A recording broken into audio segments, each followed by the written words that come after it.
And we're live. Another episode today. Just myself, Felix Levine, and Johnny Alite. Before we get into it, I just want to remind you, if you haven't done so already, to subscribe to our YouTube channel that you're watching on right now. And we just moved over to Patreon, which is the #1 app in the world to stream all of your favorite podcasts and get all their exclusive content. And so for us, we just made that switch over. There we have everything goes there early. We have Q&As that are just for the patrons on the Patreon. Direct access to John and Gene if you guys want to ask questions specifically. We'll give you shout outs. We try to do those about once or twice a month. So yeah, go check it out. The link is in the description to this video. And then also John wants to give a big shout out to KCL Automotive. I'll let him talk about it and then I'll plug away their phone number at the end. That's 98 Henry Street, East Stroudsburg, Pennsylvania. Please ask for me, myself, or my cousin Steve or Dave. And we do all automotive needs, whether it's inspections, automotive work, body work, tires. If you're interested in a used cars, and buy here, pay here for people who don't have credit. It's 98 Henry Street, East Stroudsburg, PA. Give us a call. It's 10% off if you mention you got it from me.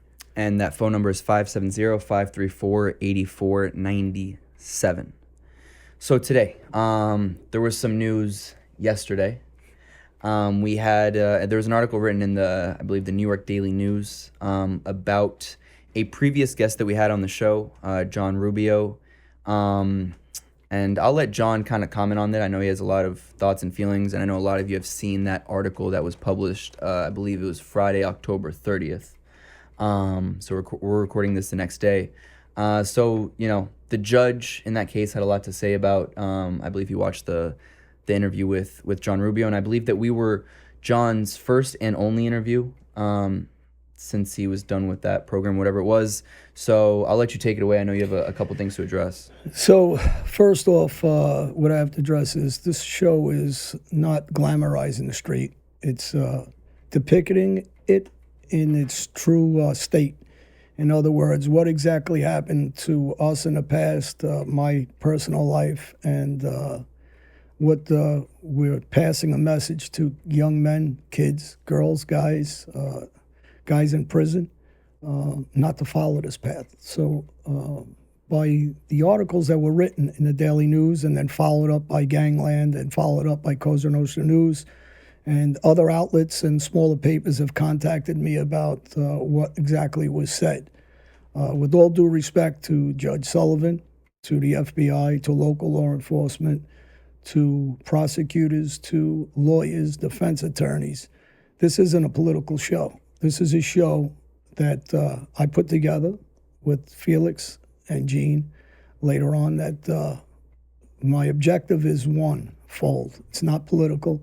It's to save kids' lives, not to follow the path that I lived, not to go to prisons, not to commit crime, and have confidence in themselves to have a better life. And basically this show's based to parents that can't control their kids, or criminals that are in prison that need a helping hand, or need attorneys, or need advice. And it's, if by nature, a show that's positive, not negative.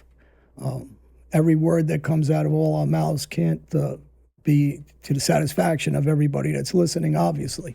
But the overall message is against the streets and for young adults from the inner cities to look at life in a different way, through a different light. I've had attorneys on the show, defense attorneys. I had authors on the show. I had editors of major newspapers on the show. I've had psychologists on the show, ex-gang members on the show. And the show is based only specifically about saving people's lives.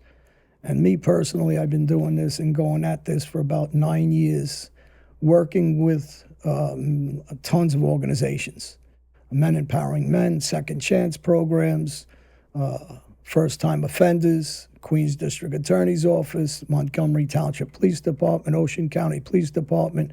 I've done talks with ex-FBI agents. So the gamut of law enforcement that are involved in the show, and this show or some of the talks I've done in communities, high schools, colleges, and there's more than dozens and personal one-on-ones that I do. So I think, from what I understand from the news outlets that are contacting me, and all due respect to Judge Sullivan, I love to sit down with him and discuss what I've done with John Rubeo or anybody else that's on this show. That I don't think he sat and watched the show himself to see what that message was. I think if he watches it and listens to it and sees what that message was, I think he'd have a different outlook. As far as John Rubio or any guest that I have on the show, I can't discuss what they did in their past life personally because I don't know what they did exactly or his involvement with the government or as a cooperator or the case itself. I don't have that kind of knowledge inside the case. I don't want to have that much knowledge inside the case because my objective is, again, to get his perspective of what happened and how he changed his life and his message to change other kids' lives. And I want them to see what goes on in the street. Now, past that, I can't determine what he did as a witness for the government. And at that time, I guess he was sentenced, and I believe, if I have this right, he was sentenced by Judge Sullivan. And whatever that sentence was determined by him alone, from what I understand. And if whatever he did, they believe that he didn't get the right amount of time, that's not my judgment call. That's between the government, the judge, law enforcement, prosecutors, and John Rubeo and his attorneys.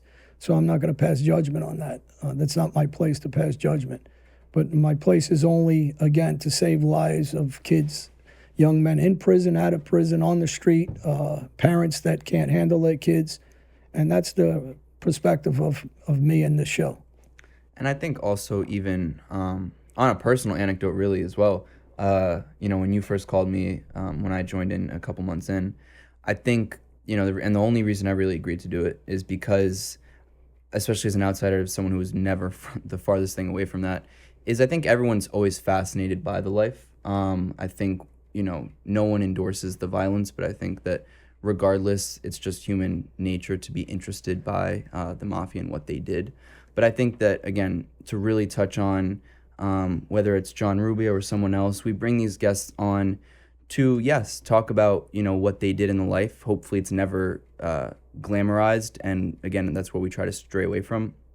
But at the same time, to ask them, how they would help a kid who's at risk, or how they're helping a kid who just got out of jail. And, the conversations that you and I have off camera about the people that you help, that you don't need to talk about on camera, but I will for you, is just, there's so many different people in so many different neighborhoods that reach out, and I see it from the social media and our social media. There are people out there that are really struggling with trying to integrate back into society. So I think that, ultimately the show serves that purpose, and I know that, with this recent article in the Daily News, that also didn't address the show particularly, but obviously anybody who watched it knows that it's about us, to just, I guess, really listen to what was said. And I think that, we don't know exactly what's going to happen with John Rubeo, but yeah, I don't know. I think that's Well, I think it's not our business what happens to John Rubeo prior to this, or what's going to happen to him in the future. That's not, that's us getting ahead of ourselves, where we have no business in that. But at the same time, I'm not going to be political. I have a First Amendment right, and I will go with my First Amendment right. And morally, and my faith, and my belief in God and what I'm doing, and trying to help kids, I'm not going to let anybody, and again, with no disrespect, let anybody dictate how I run this show, and how I handle the younger guys and family members and of any gang or any institute, whether people agree with the way I do it.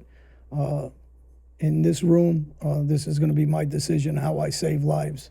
And my whole journey here is, I believe, is propelled by my ability to survive what I've been through.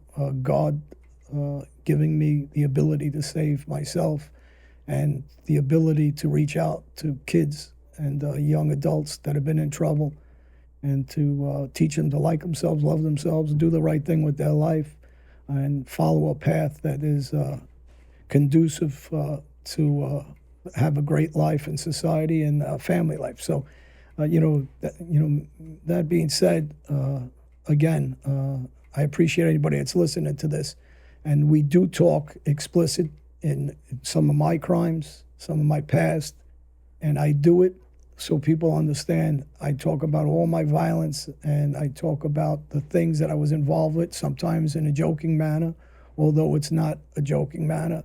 But people want to hear about it, and for me to pass my message, they need to understand that I've been through it all, whether it's prisons, whether it's being stabbed up, whether it's being shot, the pain, the suffering, the family members that passed away, family members that have been arrested, the divorces, the domestic disputes, excuse me, all that, and therapy is to help people learn that this is just not a good life, and it's just pain and suffering. So I hope the judge watches this or watches the last show and passes a different opinion of us and the show, and so does the public. I appreciate the time, everybody, and thank you.